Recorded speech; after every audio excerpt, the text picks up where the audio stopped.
What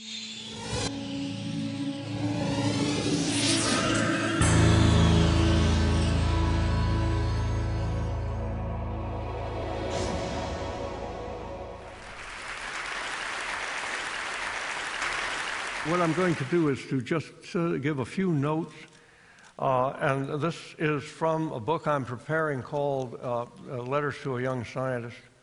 And I thought it would be appropriate to present it on the basis that I have had extensive experience in teaching, counseling sciences across the broad array of fields. And you might like to hear some of the principles that I've developed in doing that teaching and counseling.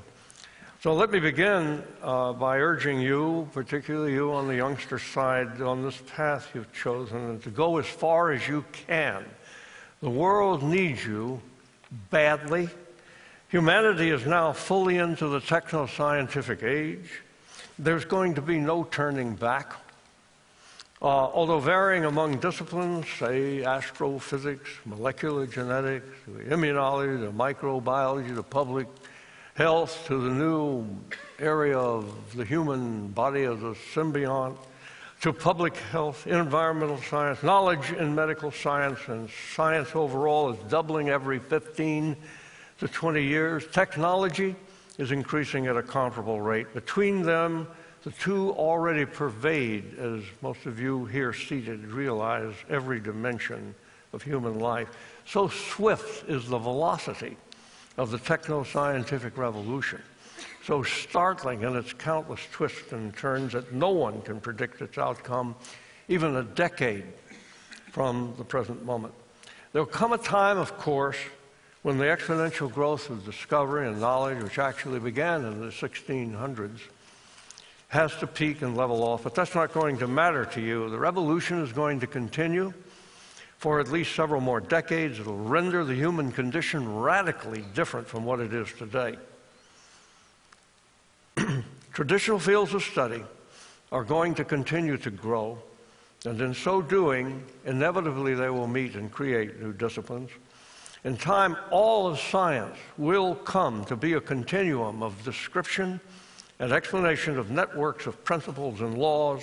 That's why you need not just be training in one specialty, but also acquire breadth in other fields related to and even distant from your own initial choice. Keep your eyes lifted and your head turning. The thirst for knowledge is in our genes. It was put there by our distant ancestors who spread across the world, and it's never going to be quenched. To understand and use it sanely as a part of the civilization yet to evolve requires a vastly larger population of scientifically trained people like you in education, medicine, law, diplomacy, government, business, and the media that exists today. Our political leaders need at least a modest degree of scientific literacy, which most badly lack today. No applause, please. It will be better for all if they prepared before entering office rather than learning on the job. Therefore, you will do well to act on the side, no matter how far into the laboratory you may go to serve as teachers during the span of your career. I'll now proceed quickly and before else to a subject that is both a vital asset and a potential barrier to a scientific career. If you are a bit short in mathematical skills, don't worry. Many of the most successful scientists at work today are mathematically semi-literate. A metaphor will serve here, where elite mathematicians and statisticians and theorists often serve as architects in the expanding realm of science. The remaining large majority of basic applied sciences, including a large portion of those who could be said to be of the first rank, are the ones who map the terrain, they scout the frontiers, they cut the pathways, they raise the buildings along the way. Some may have considered me foolhardy, but it's been my habit to brush aside the fear of mathematics when talking to candidate scientists. During 41 years of teaching biology at Harvard, I watched sadly as bright students turned away from the possibility of a scientific career or even from taking non-required courses in science because they were afraid of failure. These math phobes deprive science and medicine of immeasurable amounts of badly needed talent. Here's how to relax your anxieties if you have them. Understand that mathematics is a language ruled like other verbal languages, or like verbal language generally, by its own grammar and system of logic. Any person with average quantitative intelligence who learns to read and write mathematics at an elementary level will, as in verbal languages, have little difficulty picking up most of the fundamentals if they choose to master the math speak of most disciplines of science. The longer you wait to become at least semi-literate, the harder language of mathematics will be to master, just as, again, in any verbal language. But it can be done at any age. I speak as an authority on that subject because I'm an extreme case. I didn't take algebra until my freshman year at the University of Alabama. They didn't teach it before then. I finally got around to calculus as a 32-year-old tenured professor at Harvard, where I sat uncomfortably in classes with undergraduate students a little more than half my age. A couple of them were students in a course I was giving on evolutionary biology. I swallowed my pride and I learned calculus. I found out that in science and all its applications, what is crucial is not that technical ability, but it is imagination and all of its applications. The ability to form concepts with images of entities and processes pictured by intuition. I found out that advances in science rarely come upstream from an ability to stand at a blackboard and conjure images from unfolding mathematical propositions and equations. They are instead the products of downstream imagination leading to hard work, during which mathematical reasoning may or may not prove to be relevant. Ideas emerge when a part of the real or imagined world is studied for its own sake. Of foremost importance is a thorough, well-organized knowledge of all that is known of the relevant entities and processes that might be involved in that domain you propose to enter. When something new is discovered, it's logical then that one of the follow-up steps is to find the mathematical and statistical methods to move its analysis forward. If that step proves too difficult, the person or team that made the discovery, a mathematician can then be added by them as a collaborator. Consider the following principle, which I will modestly call Wilson's principle number 1. It is far easier for scientists, including medical researchers, to acquire needed collaboration in mathematics and statistics than it is for mathematicians and statisticians to find scientists able to make use of their equations.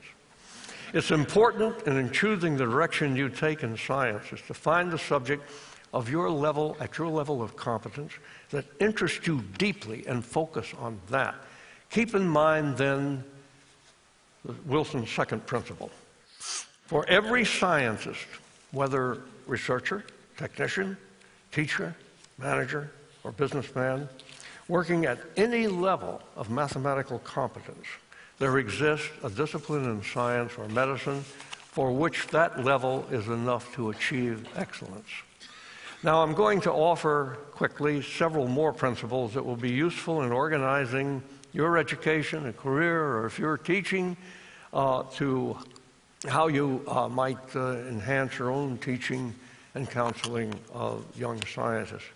In selecting a subject in which to conduct original research or to develop world-class expertise, take a part of the chosen discipline that is sparsely inhabited.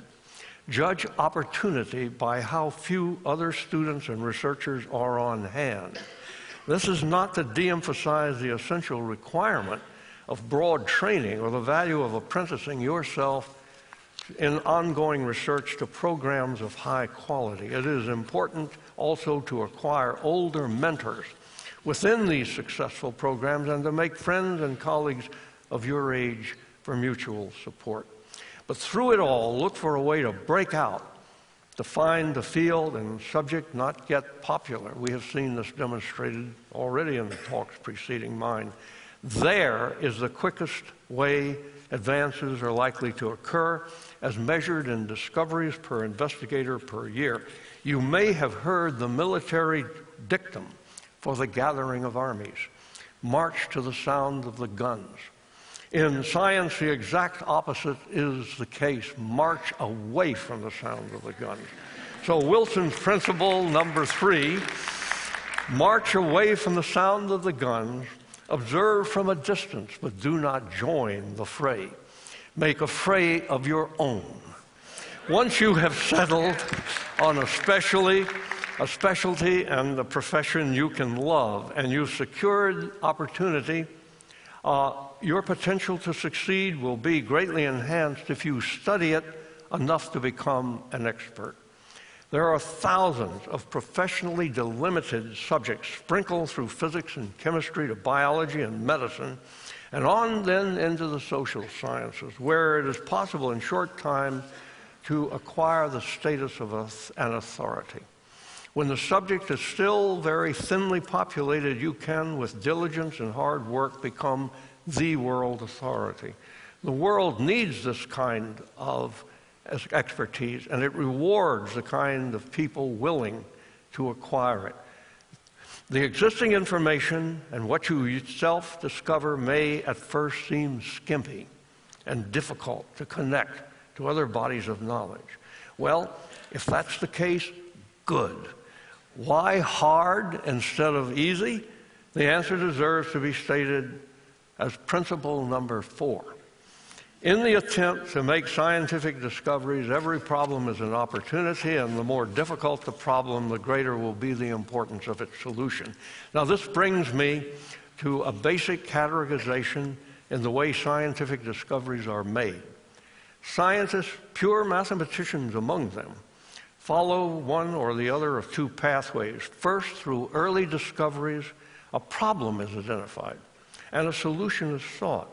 The problem may be relatively small. For example, where exactly in a cruise ship does the norovirus begin to spread? Or larger, what's the role of dark matter in the expansion of the universe? As the answer is sought, other phenomena are typically discovered and other questions are asked. This first of the 2 strategies is like a hunter exploring a forest in search of a particular quarry, who finds other quarries along the way.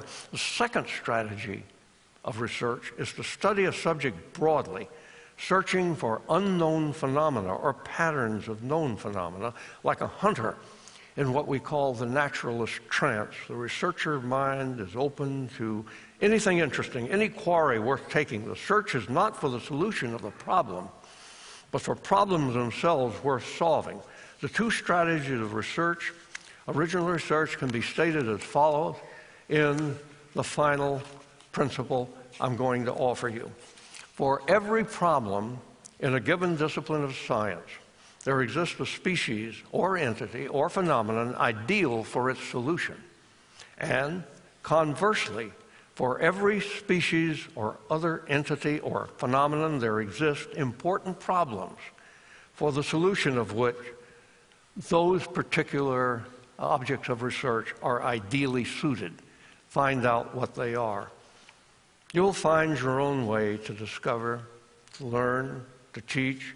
The decades ahead will see dramatic advances in disease prevention, general health, the quality of life. All of humanity depends on the knowledge and practice of the medicine and the science behind it you will master. You have chosen a calling that will come in steps to give you satisfaction at its conclusion of a life well lived. And I thank you for having me here tonight.